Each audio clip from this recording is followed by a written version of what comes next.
కార్యక్రమానికి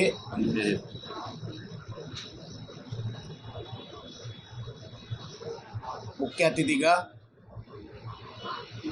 మహబూబ్నగర్ జిల్లాకు విచ్చేసిన గౌరవ శ్రీ ప్రియతమ నాయకుడు యనిమల రేవంత్ రెడ్డి గారు,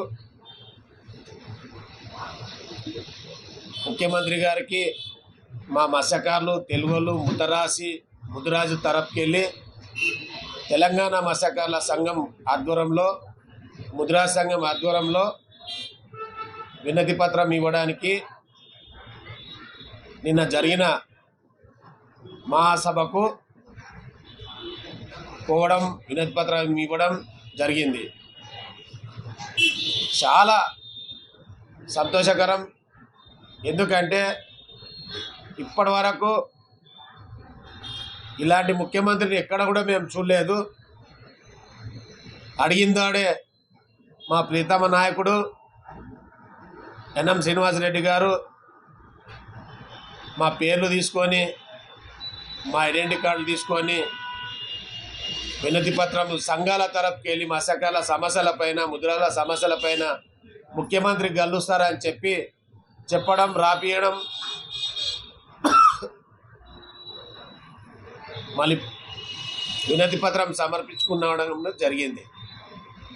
ముఖ్యమంత్రి గారికి, మా స్థానిక ఎమ్మెల్యే ఎన్ఎం శ్రీనివాసరెడ్డి గారికి, పార్టీ శ్రేణులకు, మరి ముఖ్యంగా సంజయ్ ముదిరాజు గారికి, ఎంపీ వెంకటేష్ గారికి, వినోదన్న గారికి, పేరున కాంగ్రెస్ శ్రేణులకు అందరికీ ఈ మంచి అవకాశం మాకు కల్పించినందుకు వారందరికీ హృదయపూర్వకంగా ధన్యవాదాలు తెలియజేస్తూ, ఎందుకంటే ఇలాంటి ముఖ్యమంత్రి చాలా మంచోడు, చాలా గొప్పోడు, చాలా డైనమిక్ ముఖ్యమంత్రి.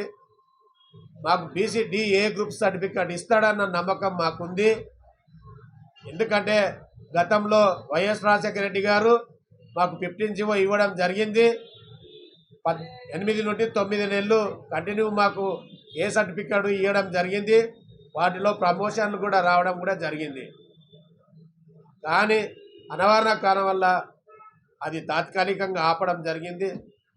కానీ ఇప్పుడున్న ముఖ్యమంత్రి గారు కూడా మాకు BCDA గ్రూప్ సర్టిఫికేట్ ఇంప్లిమెంట్ చేయాలని విజ్ఞప్తి చేస్తూ వారికి మరోసారి ధన్యవాదాలు తెలియజేస్తూ ముగిస్తున్నాను. ముఖ్యమంత్రి గారికి ఏ సమస్యల మీద మీరు వినతిపత్రం?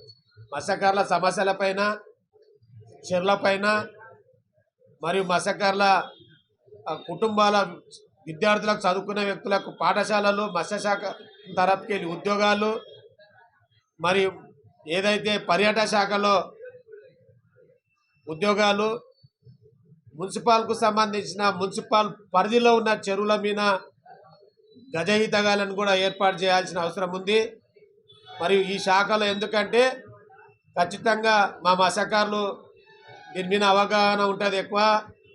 మరి తెప్పలు, కార్పొరేషన్ పైన, కొన్ని దానిపైన అన్నిటి మీద మేము ఖచ్చితంగా ఈ సమస్యల మీద వినతి పత్రం ఇవ్వడం జరిగింది.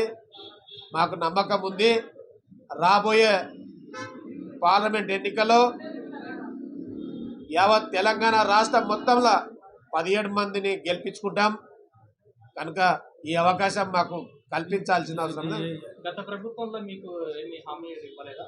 గత ప్రభుత్వంలో మా ముద్రాజులని ఆత్మగౌరవం మీద దెబ్బతీసిండ్రు. BCD గ్రూప్ ఏ సర్టిఫికేట్ సుప్రీంకోర్టుకి వెళ్ళి వచ్చిన నివేదికను తుంగలో దొక్కి మాకు నివేదిక ప్రకంగా BC కమిషన్ నుండి మాకు నివేదిక పంపించాలని సుప్రీంకోర్టుకి అడిగితే వాటిని దున్నపోతు మీద వర్షం కురిసినట్లు వ్యవహరిస్తున్నారు గత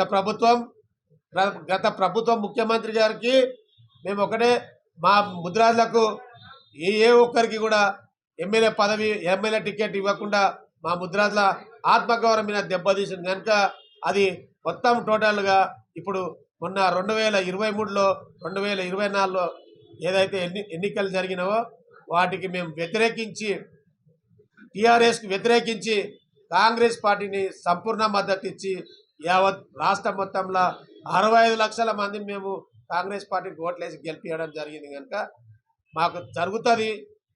BCDA గ్రూప్ సర్టిఫికేట్ ఇస్తారని నమ్మకం రేవంత్ రెడ్డి ముఖ్యమంత్రి మీద ఉంది. మా మహబూబ్నగర్ ఉన్న 12 మంది ఎమ్మెల్యేలు కూడా మాకు సహకరిస్తారని ఈ సందర్భం తెలియజేస్తారు. పార్లమెంట్ ఎన్నికల్లో ఎటువంటి ప్రభావం చూపబడుతుంది? పార్లమెంటు ఎన్నికల్లో ఏదైతే కాంగ్రెస్ ప్రభుత్వం మా సమస్యల మీద స్పందిస్తుందో, మాకు బీసీడీఏ గ్రూప్ సర్టిఫికేట్ ఏదైతే మాకు ఇస్తుందో, మాకు ఒక మంత్రి పదవి అడిగినాం.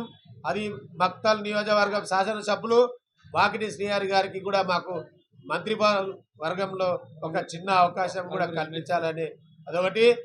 మహబూబ్నగర్ కూడా ఒకటి, మా ముద్రాజ్కు కార్పొరేషన్ చైర్మన్ ఒక ఎమ్మెల్సీ కూడా, అది గవర్నర్ కోటనాన్ని ఉండొచ్చు, ఈ డిగ్రీ చదువుకున్న పోస్ట్ గ్రాడ్యుయేట్ దాన్ని ఉండొచ్చు. కనుక ఏదో ఒకటి మాకు మా ముద్రాజ్ సోదరులకు ఖచ్చితంగా రాష్ట్రం మొత్తంలో మహబూబ్నగర్ జిల్లాకు, ఎందుకంటే మా ముఖ్యమంత్రి, మా మహబూబ్నగర్ ముఖ్యమంత్రి, మా మహబూబ్నగర్ ముద్దుబిడ్డ గౌరవ శ్రీ యనమల రేవంత్ రెడ్డి గారికి గౌరవపూర్వకంగా ధన్యవాదాలు తెలియజేస్తూ ముగిస్తున్నాను.